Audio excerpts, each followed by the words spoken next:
If I could persuade you to believe what tonight I hope I will try to, your entire world would change. You hear the word God, the word Jehovah, the word Lord, the word Jesus, the word Christ, and you think of something other than yourself. One that is greater, one that you would worship. Tonight it is my purpose to show you that God and the I of man are one. When you say I am, that is the God of Scripture. Confined as you are, you think, how could it be? God created the universe and sustains it.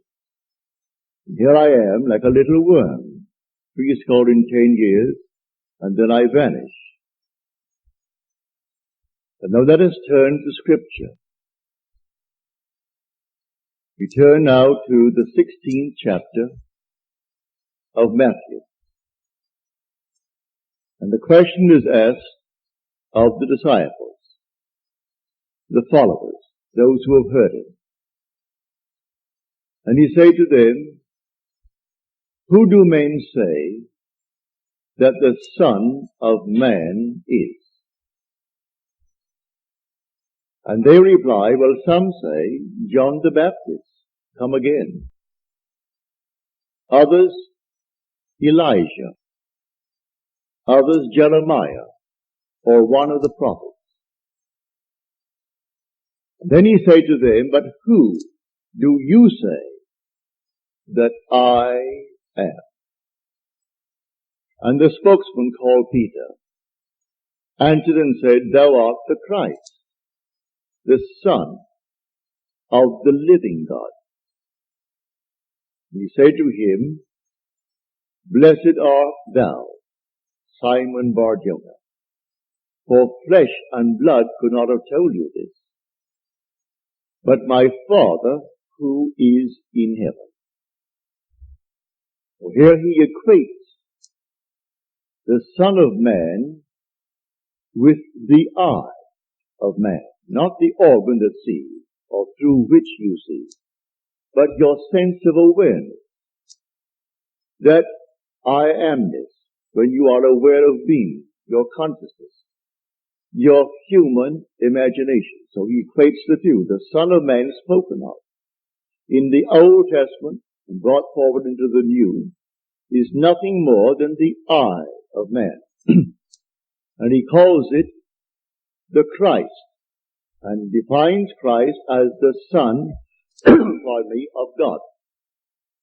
Now we find Christ being defined in the New Testament as the power of God and the wisdom of God. So the eye of man is the power of God and the wisdom of God. If man does not know it, well, then he will not exercise that power. He will not exercise that wisdom. So tonight I am trying to persuade you that when you say I, before you say anything, that is the power and the wisdom of God. You can't separate the power of God and the wisdom of God from God. So you will say in the end, I and my Father are one, for he is called the Son of God. Now we are called upon to test this, if it be true. Can we test it? I hope you'll put it to the test. When I tell you that your own wonderful I amness is God, though prior to that you believe that you are little something, moving across the earth for a few years, 70 years, and then you will vanish, in the hope of some restoration, but a hope, no assurance. Well, now I'm going to tell you that you really are God. Your own wonderful consciousness, your human imagination, that is the God of Scripture. And there is no other God. Imprisoned as you are in these bodies of flesh, You did it for a purpose. Now let us see what it tells us about this Son of Man that is now equated with the eye of man.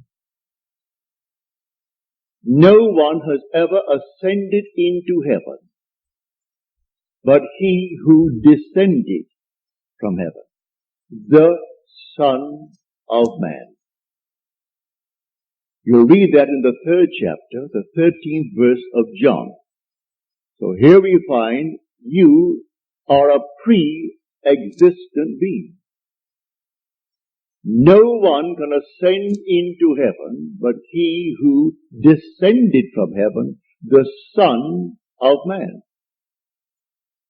Your ascension in the next verse, the 14th verse, is shown you how you ascend. As Moses lifted up the serpent in the wilderness, so must the Son of Man be lifted up. That's all imagery, and yet it is true. You descended into generation in a world of death, where everything begins, it waxes, it wanes, and then it disappears. But there's something in you, clothed in this garment, that does die. That is pre-existent. And its home is heaven, which is harmony. You gave it up completely. You aren't pretending that you're a man. You descended into man. You became man. With all the weaknesses, all the limitations, all the restrictions of man, to experience this world of death and decay. There will come a moment in time that you will ascend from this restriction, taking with you the experience that is yours because of this restriction. And you will ascend in the same manner that Moses lifted up the serpent in the wilderness. That was an adumbration. That was a foreshadowing. You will rise from the base of your spine, up your spine into your own skull, for heaven is within you. And you will rise like a fiery serpent, without any loss of identity. The form you wear, I hesitate to describe it. I will tell you that your face is human, your hands are human, your voice is human, but do not ask me to describe the body that you wear. It's infinite power, infinite wisdom, and yet it is a form. You are that fiery being that descended, not because of anything that was wrong when you descended. The fall is not because of any mistake on our part. It's a predetermined plan to come down into the world of death and decay and overcome it. If coming down, wearing these garments, we knew who we were, pretending that we were men, we could not accomplish it. Any more than an actor on the stage, pretending that he is Hamlet, can actually play that part. He has to actually assume it, but even then it is still with a little something in his mind. He knows he is the great actor who tonight will go home to his lovely home, and he'll take off the garment and hang it up once more, and tomorrow he'll replay the play. You don't do that in this play of God. You don't take off the garment. You wear it for your 10, and if by strength, your 40, or maybe even longer, or shorter. But the eye of man is the God of Scripture. Put it to the test. Let me now, first of all, before we go into the testing of it, make clear what I said on the last lecture night, Friday night, prompted by a question that was asked here. For I had said in the previous lecture that there are ranks in heaven as there are on earth, for this is only a copy. Everything here is a shadow. It's a copy of the eternal realities. And in the 12th chapter of 1 Corinthians, Paul describes the 10 or the 8 ranks. He does it many times, but he never changes the first 2. The first is always the apostles. The second, the prophets. The third, the teachers, and then he goes on. Miracle workers, healers, helpers, administrators, and the speakers in tongues. But he never changes the first and second, the apostle and the prophet. You might think, because I told you I am sent, and the word sent means an apostle, that I am appropriating unto myself a certain first rank. But now, to put your heart at peace, I'm going to quote the 11th chapter of Romans. As of old, for there are always a remnant of old, and the remnant simply means the elect of God. You're not elected because you're born by accident into some ethnic group. Has nothing to do with that. A descendant of Abraham after the flesh is not necessarily the elect of God. You are chosen from any race, any nation, any religion. Well, how the choice is made, no one knows. It remains the Father's secret. But Paul qualifies it in this manner. There is a remnant to this day, called by grace. And if by grace, then it is not on the basis of works. Otherwise, grace would no longer be grace. Therefore, no one who is called and sent can brag. If he brags, he is not the sent. Because it's all by grace. He didn't earn it. It's not by merit. It is simply a secret known only to the Father. So when we are called, incorporated into the body of infinite love, who is God, and then sent, let no one who is sent raise a finger to brag, to boast, for it is all by grace. Read it in the 11th chapter, the 5th and 6th verses of Paul's letter to the Romans. So now I have stated that. So do not think for one moment when I tell you I have been called and sent that in any way I am trying to act superior. For there is no intrinsic superiority to those who are called.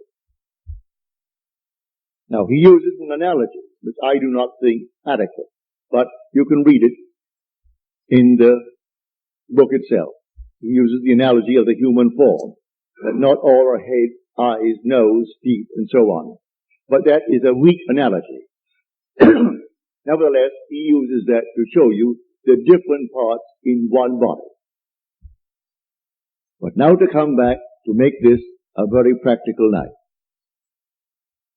Believe me that when you say I, before you say I am John, I am Bill, I am this, I am that, I am the other, you are declaring yourself to be. And that sense of being is God. That's God. Now what are you going to put on it? All things are possible to God. All things. You could say now, as you're seated here, after first affirming that I am, you could then assume that I am, and you name exactly what you want to be. If you believe what I tell you about your own I amness, and remain faithful to what you have assumed, that assumption will harden into fact. When you pray in the true sense of the word, you do not pray to any external God. That was my command when I was sent down with the blue bloods. Has nothing to do with the social structure of the world. It has only to do with church protocol. All external worship, all ceremonies, everything that leads the individual outside of himself. To put a little cross on the wall, or the Morgan Derby, and then bow before it, and see it as something external, is not what Scripture teaches. Buried in the Old Testament, there is a pattern. So he said, taking the 12, we're going up to Jerusalem. And everything written about the Son of Man, which is the eye of man, will be accomplished. But they did not understand what he said. It was beyond their ability to grasp. He is going up, and only the one who has experienced Scripture, which means he has actually resurrected the pattern, playing the part that is the central part of Scripture. He resurrects the pattern, all within himself. He plays all the parts. He is the one who is born from above. He is the one who comes out of the grave, unassisted. He is the one whose 3 witnesses bear witness to his birth from above. He is the one they cannot see because he is now spirit, yet more real than all the flesh in the world. He is the one who actually sees his son, David, and David calls him father, and he knows he is David's father. And David knows that he is his son. He is the one whose temple, the body, is split into from top to bottom. It is he now who ascends like a fiery serpent from the base of the spine up into the skull. He is the one on whom the dove descends and lights upon his hand like Noah in the ark. And as Noah brought the dove into him, you bring the dove to you, for man is the ark of God. And as the ark contains all things within itself, pardon me, man contains within itself all things. Everything he creates from within himself. And this pattern, the individual awakens within himself. And who does it? The eye of man. And that is God. Now tonight you can test it, as you are called upon to test it. Test yourselves and see. Do you not realize that Jesus Christ is in you? Unless, of course, you fail to meet the test. Examine yourselves to see whether you are holding to the faith. What faith? Have someone tell me that I am a Christian, or I'm a Jew, or a Mohammedan, and holding to that faith that they talk about? No. The faith that I'm talking about tonight. That your own wonderful I amness is God. Test it to see if you're holding to that faith. If you're holding to that faith, and all things are possible to God, you should be able to prove it in the testing. She's not here tonight. She promised she would write me a letter, having told me the story on Friday. But I know she finds it difficult to express herself in writing. She can paint and paint and paint and do all kinds of lovely things in painting, drawing. And when I say to her, please write it that I may tell it to my audience before I close, for I have no future plans after I close on the 29th. So I would like to share your experience with them, to encourage everyone in this world to do what you did. Well, the letter didn't come. I can see her struggling over one page and rubbing out a line because she didn't spell the word correctly, and going over the next one. But she can take a piece of canvas, a piece of paper, and do miracles with it. But because she is restricted in writing a letter, she didn't send the letter. But the essence is this. She is now a divorced girl with a little boy. Handsome little fellow. Well, when you're living alone and you need money and you have a child to support and you have a home, all the things, and the money isn't coming in, then you're up against it. So she said, I blew my top, as you're told in the Psalms to do. Pardon me. She said, then I applied this principle. And I assumed that I had exactly what I need plus and plus. Then I got a call from First National City Bank of New York City. Now that is the second largest bank in our country.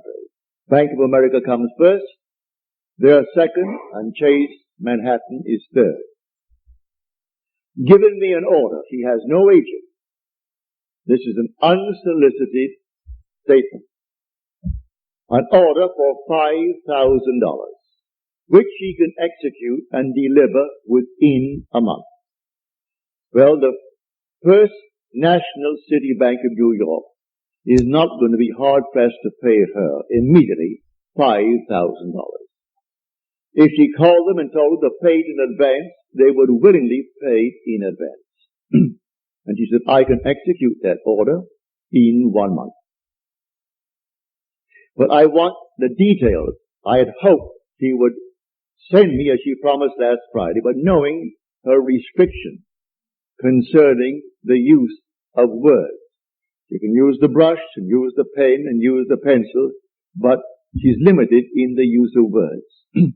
Eventually, she will send it, but I had hoped to have it by tonight. So I could give you exactly what she did. But this is what I do. Having convinced myself through experience, I have come to the conclusion that because I am aware that I am, that is God. For if by him all things are made, and without him is not anything made that is made, and I start from scratch, only imagining a state, and then I boldly assume that it is real, that I am actually experiencing that state now. And then in the not distant future, that state crystallizes in my world. Well, then I have found God. I have found the source of the phenomena of life. My only concern then is to share it with others and tell them, for they're all one. We are one. No one is greater than the other, not fundamentally.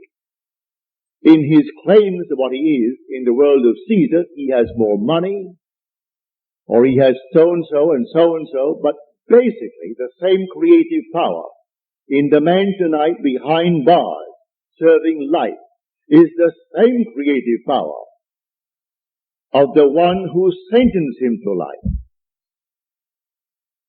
Is the same being. There is only one God. Hear, O Israel, the Lord, our God, the Lord is one. And the word translated, the Lord, is Yod He Vav He. Properly translated is I am. When you go unto the people of Israel, and they ask you, what is his name? And you claim that the God of Abraham and the God of Jacob and the God of Isaac sent you. You say unto them, I am has sent me. That's my name forever. And by this name I shall be known throughout all generations. But man finds it difficult keeping the tense. And so he speaks of thou art, or he is. And he never actually comes down to the fundamental and knows that I am. I am the cause of the phenomena of my life, good, bad, or indifferent. I have to live with it and change my assumptions if I would change the world in which I live. But now, can I help a seeming other? I say you are myself pushed out.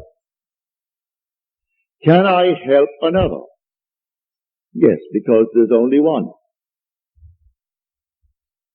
If your request of me comes within the framework of the golden rule, something that I would like done to me, then I can willingly help you. If you ask of me that which does not come within the frame of the golden rule, do not ask it of me. I grant you complete freedom to go elsewhere and go to anyone who will tell you they can do it in spite of what he said. Go ahead. But if anyone asks of me any request, all that I do is this. It's so simple. We are told in Scripture, whatever we ask of him, knowing that he hears it, it shall be done for us. If we know he hears it. Well, can you imagine you seated here on the surface of your being, a rational being, knowing something that the depth of your own being that encompasses you doesn't know? So you know, and you think, well, he doesn't know. Well, read that in the story of Ezekiel. You'll read it in the 38th chapter. And these are the elders of Israel that went into the dark room. And they are carving on the walls all gruesome things. And they said within themselves, the Lord does not see us. And the Lord is speaking to his prophet Ezekiel. And he said, the elders of Israel say that I do not see them. And watch what they're doing. Making all these abominable things within the great cavern. They will all reap them. Because I see everything that the elders of Israel see. But they think because it's dark and it's a cavern, no one knows what he's doing. That God doesn't know it. I have said time and again, there is no fiction in this world.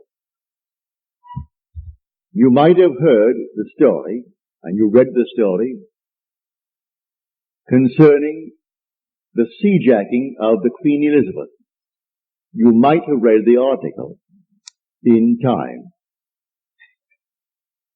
that some girl at Hunter College wrote that story in detail. And she was so shy when it came to the point to be read, she could not read it. She's a shy, sweet lady with a gift of writing. She wrote that in detail, including those who seemingly participated, a terminal case in cancer, and one who is running away from the law, who has got a thing to gain, and therefore is quite willing to blow the Queen Elizabeth with 2,200 souls aboard. And everything is completely in detail in her fictional story. If imagining creates reality, there is no fiction. So, someone expressed her thought. and called the captain while at sea and demanded $1 million and would settle for $350,000. Well, it must have cost them, more than $1 million to stop that huge hulk in mid-Atlantic and then feed 2,200 people 4 times a day for the extra meals that they would have coming to them. Plus all the things that you put it all together, it would cost more than $1 million. And a little girl, possibly writing this for her PhD, or writing it for some reason, and she writes it in detail. They gave her name, so you can contact her. They gave the school is Hunter College in New York City, and everything in detail, pardon me, is told in that story. So I tell you, you sit down and write fiction. Need not put it down. My friend wrote fiction. She had a large sum of money coming in. And she went to town within herself, and she wrote in herself, and blew her top, as it were.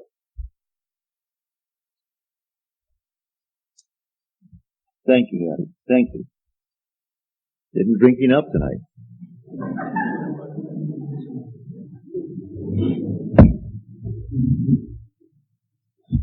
So she, in the depth of her own being, conjured the sum of money that she needed. Beyond, always go beyond. So we are told in the psalm, be angry, but sin not. Commune with your own heart upon your bed, and be silent. Yes, blow your top, but do not let the sun go down upon your anger. Be silent as you commune with self. You don't commune with another, for the self of man is God. So be angry, but sin not. Commune with your own heart upon your bed.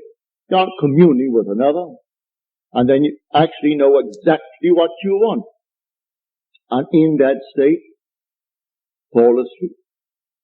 And in a way that no one knows, and you, in your surface mind, you do not know, it will all come to pass.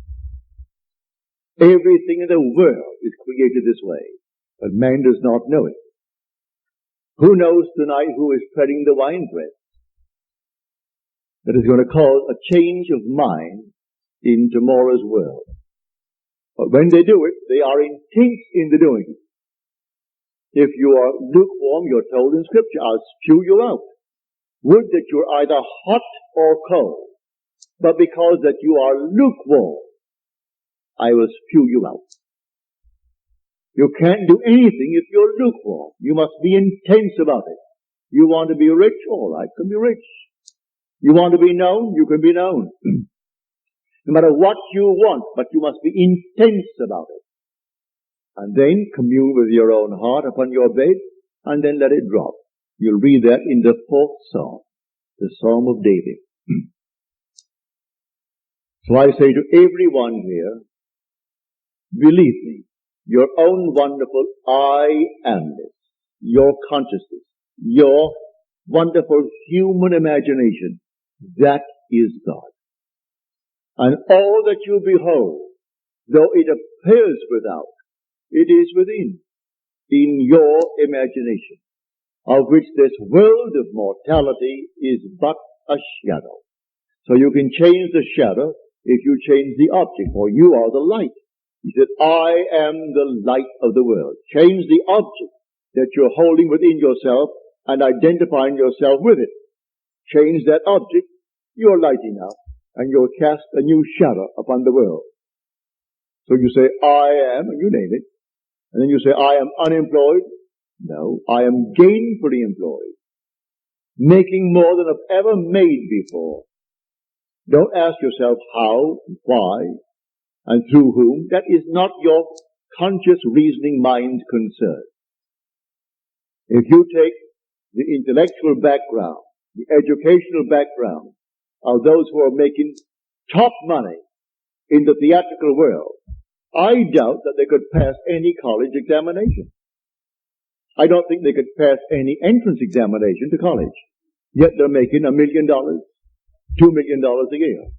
Do you think Bob Hope could pass today's examination for entrance into college? Well, all of his material is written for him anyway. Can't even write that. But he has millions, all right, because that's how he dreamt. May I tell you? I know the background of the man. A friend of mine who is now gone from this world played in vaudeville with him. And he would borrow from my friend every week a sum of money because he had to go to that post office and buy a postal money order and send to his bank. He borrowed money that was interest free because he was sending in money that was not interest free. He had to send a certain sum of money every week and he would send it into his account and borrow from my friend Harry Webb, who had a band, and they played together. Not in the same act. Harry had his own act. He has a small band. And Harry was the outgoing personality who didn't care about money. And so he wanted money. Hope wanted money. He would loan him the money. He always paid it back the next week and borrowed it again. Because he had to have so much in that bank every week. And when they would go into a restaurant and food was left over, like bread and butter, who took it all home? Bob Hope. Bob took all the buns, all the rolls, everything that was there uneaten. He paid for it, and you paid for it. You don't want it, Harry, do you? No. All right, so he took it home. So he has 400 million, so they claim. That was his goal in life. If that's your goal, have it. I speak of another goal. The goal of awakening to who we are. When man awakens from this dream, the whole vast world and all that it contains is as nothing to the being that you are. You came down from heaven, where the whole is yours. As you're told in the 50th Psalm, if I were hungry, I wouldn't tell you, for the world is mine, and all within it. The cattle on 1,000 hills are mine. So why should I tell anyone of my need when it's all mine anyway? I would slay and eat. When you awaken, you don't ask anyone if you awaken from this dream of life. But while you're in it, all right, we're one. This little hand of mine, if it begins to itch here now, it's easier for me to take this hand that is not attached to this and scratch it, and to try to bend this thing out of shape to scratch the back of it. I could rub it here, but why not? This is easier. And take a part of my own being to ease the itch. There will be all one pushed out. So you can do it. Ask anyone that you trust. May I tell you, if he knows how to pray, he isn't going to burst any blood vessel.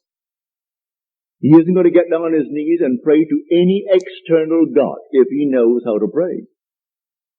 He isn't going to beg of anyone in this world. What he will do, he will simply represent you to himself as one telling him that you have what you asked of him. And when he is satisfied that you told him that you have it, don't ask the second time for the same thing because he is not going to listen to you. He heard it, he is still hearing it, and he will continue to hear it until that which he has heard is perfectly externalized. So don't think you need several treatments. That's a lot of nonsense. Treatments for what? It either is or it isn't. So when they start getting you on the hook and say, no, I think you'll need more treatment. You'll need more treatment. She or he or the crowd, they do not know what they are doing. When you pray, go within and close the door of the senses. Deny all that seems so obvious. And your Father who is within will reward you openly. But commune with self, for you and the Father are one. So you commune with self. And what does he tell you? Exactly what was asked of you. He heard it, and he has all the ways and means that you on the surface of your being know not of. He will do it. You can ask anything of one if it comes within the framework of his code of ethics. Don't ask anyone who knows how to pray something that does not come within his golden rule. Do unto others as you would have them do unto you. Just as simple as that. And most of the requests would come within that rule. And so you simply hear it.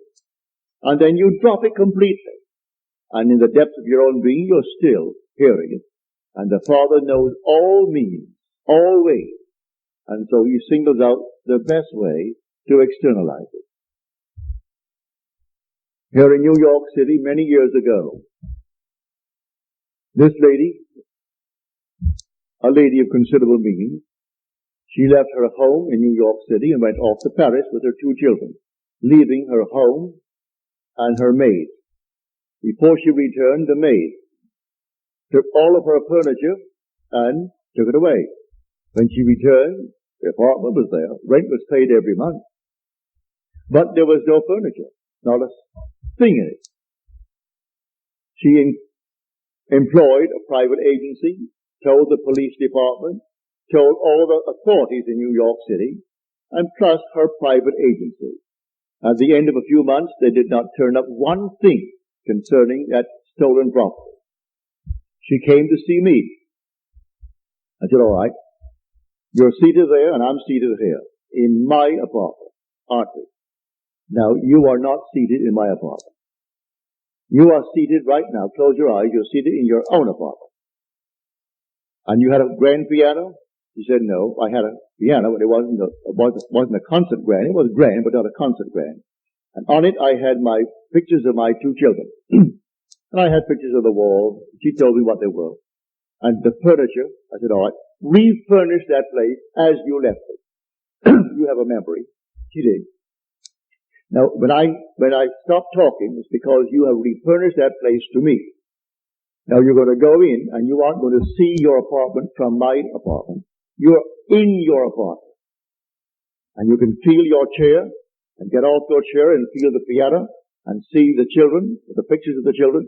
And that's what you're going to do. She agreed she would do it. And then we simply broke the spell. What did it take? 2 minutes? 3 minutes? That week, she went to her bank on Madison Avenue. As she was coming out of the bank, she had a past history of a little mental state where she was put away for a while because she needed psychiatric treatment. And the bars on this window reminded her of her past history and therefore addled her for a while. So she came onto Madison Avenue and turned south instead of turning north where she should have. When she discovered her mistake, she was at the end of the block. When she got there and discovered her mistake, she looked down and 2 very familiar ankles were standing right before her. She came up to the face, that's her maid. And the maid spotted it and started to scream. She went over to the maid and grabbed her before the light changed and hailed the oncoming taxi and said, you're taking me right now. And the maid, who could have killed her, she was so big and strong, was so reduced to impotency because of the discovery.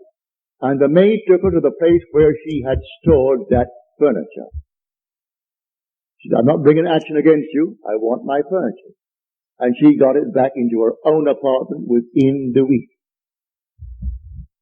A seeming mistake was the way the Father laid her. All I ask is to go to the end. If I go to the end and give thanks to the end and for the end, it's done. Now let the one in the depths of my own being devise the best means to take me to that end. The end is where I start. The end is my beginning.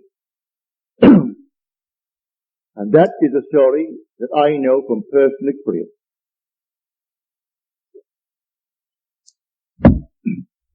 So do not attempt to devise the means and tell the one that you ask to pray for you how it should be done. He will lose all interest and turn his back and say, go elsewhere. You don't go into a doctor's office and tell him what he should do. If you go to him because you trust him, well then you either going to trust him and continue or you're going to leave him. Well, if you go to someone that you really believe who knows how to pray, don't tell them how to do it and what means should be employed in order to do it. He is going to go to the end if he knows how to pray. The end is where we begin. In my end is my beginning. And we're always ahead of our evidence. So I go to the end. I see the whole thing done and then drop it and let it happen in my world. So to come back, the I within you now, when you say I, no matter how little you have thought yourself so far, may I tell you, you are the infinite God. And when the story of Jesus Christ repeats itself within you,